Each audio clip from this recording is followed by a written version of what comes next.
Lowe's knows you take pride in every project. So take on what's next today with a free Select Craftsman hedge trimmer or leaf blower when you buy a 20-volt push mower. That's a $119 value on reliable, high-performance Craftsman tools you trust. For the power to do it all, build, repair, restore, maintain, go with Craftsman. Available at Lowe's. We help. You save.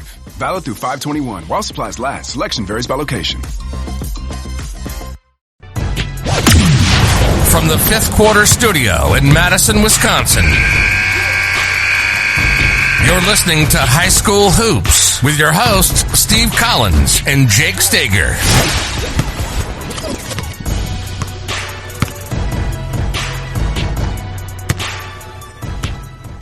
Here we go. All right, welcome to High School Hoops. Coach, I'm gonna give a big shout out to our two sponsors. First of all, teachhoops.com for coaches who want to get better. It is the Netflix for basketball coaches, but it's better than Netflix. It's just better. Anyway, it's got everything you need to become a better basketball coach. Go over and check it out. I've got 2 kids in college. I don't want to work until I'm 97. If you like the podcast, if you like the stuff that we all put out, go over and join Teach Hoops. And then also go over and help out Dr. Dish. They are the best. Their customer service rocks. I'm just being real. There's a reason I've talked about them for like 3 years. They are great machines, great people. Go mention us and they'll give you $450 off. All right. So we're talking about blobs and slobs. So for the I never learned them as blobs and slobs. I learned them as side out of bounds plays and out of bounds plays or baseline out of bounds plays. Now I know that's what blobs are. But I never really saw that abbreviation till like 15 years ago, 10 years ago. I don't know. Is it a new thing? Well, that's basically when I started my career. So that's what I don't know. You're just a lot older than me. I'm older than dirt, man. I am. I'm noticing it. Really? Because I went up to the lake and I had to bring in like the float out of the lake and move all the canoe and all that stuff inside and lifted it. And it was just me. Anyway, because my mom and dad can't get up. Anyway, that's a whole different story. I'll tell you that off the air. So I didn't stretch and I had to lift stuff and I was hurting. I was hurting the next day. My back was hurting. So it tells me as I'm getting older, I got to stretch more. I got to lift more. I got to do some of that stuff just to, anyway, keep getting older at bay as long as I can keep it at bay. Anyway, I don't lack for energy, but I don't know. Only one body. All right. So blobs and slobs. What's your thought on that? So I really just want to keep this simple because we're still early in the season.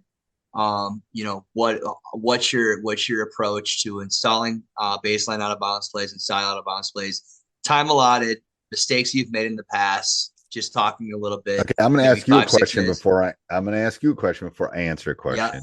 Yeah. How many? Oh. Before January 1. Ooh, it got really quiet. See, dead silence is not good on a podcast. No, it's not. So I guess it's real though. We're smelling the wood burning. We're smelling the wood burning. I would say 3 to 4 of each. Yes. No. 2 slobs maybe, and 3 to 4 out of bounds plays underneath.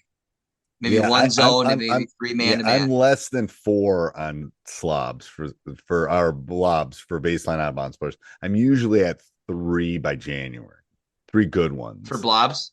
3 good ones for blobs. Baseline, 3 baseline ones. Maybe I'll add a 4th, but in the same formation or different formations. Are you to the point of choosing? Are you choosing your best stuff for the playoffs? Or are you still kind of?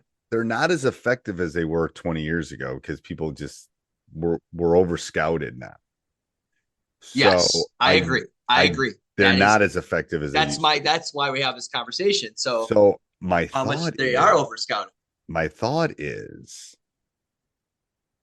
changing more often and having less. I haven't dove into that yet, and it depends on how smart your team is, but maybe have 2 and then just totally change in 2 weeks and then 2 more and then change so people can't keep on top.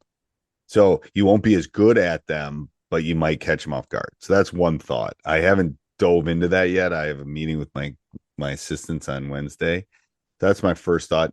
Slobs, I usually have one really good one.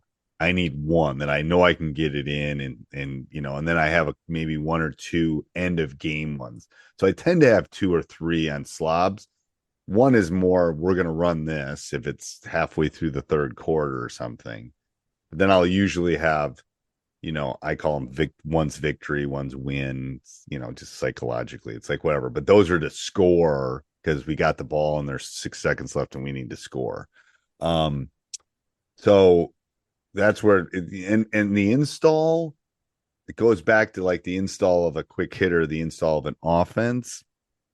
I got to give it to them in multiple ways. I got to give them to them on paper. I got to have them diagram it. I got to show them. I got to video it. I got to have them walk through it because every kid's a little different. But I think the walkthrough is key. And then what you were saying before we jumped on with this one, it's like I usually know who I want to throw the ball in. But sometimes that person that throws the ball in has to be on the court because of foul trouble. So most of the time I'll have a coach throw the ball in initially when we're running it. So everyone's got to take a different spot. And then I'll grab the kid because we all have that kid. Like you're throwing it in every time. Sorry. I don't trust anybody but you. Right. I agree. I totally agree. That kid's in foul trouble or that kid can score. So then I usually, because the kid that doesn't know what to do will always throw the ball in. They, week 3 and they still don't know the out of bounds play, they'll always throw the ball in. Because they don't have to know anything. They just got to go 2, and then slap the ball. Well, how hard is that? But how do they know where do they have? Because it doesn't matter because they don't know where to look. That's the problem. They don't know the reason. I've done this long enough. Trust me. Try it, coaches. Oh, guarantee the kid that's dumb as a rock is going to throw it in, and that's the kid you don't want throwing it in because they don't know where to go. Now, if you move a kid up from JV or you move a new kid or you're doing something, it is also a place to put a kid that it's like, all right, you're new here, just throw it in and everyone else can do it. But anyway, what's your thought on slobs and blobs? And I guess for me, I like to, when I'm installing something, is it a way that I can score a basket? If I'm not, I really want to create 2 to 3 really good plays and be able to score off of it, just not to do it. I want to execute. I want to be really good at a couple good plays. I don't want 50 of them. I just want to be able to execute 2 or 3 of them. I think that's one thing that's important to me. I often feel like I've scored a lot against zones, but having a couple good blobs against the zone is effective. Because I don't think that's something we think about as often. So I think having a good out of bounds play against the zone. Another good thing to have is often the ball gets stuck in that deep corner. I think of having some type of play where you are in that deep corner is effective. Whether you have a variation of one of the 2 plays that 2, 3 plays that you are already installing. I think the other thing is, like, so often I've noticed this in particular, even from the highest level, is making sure these players interchange spots. Because most of the time they all gravitate to that one spot. They'll learn one spot. And then if their 2 kids know the one spot, then you're toast. I know. And you're screwed. Yep.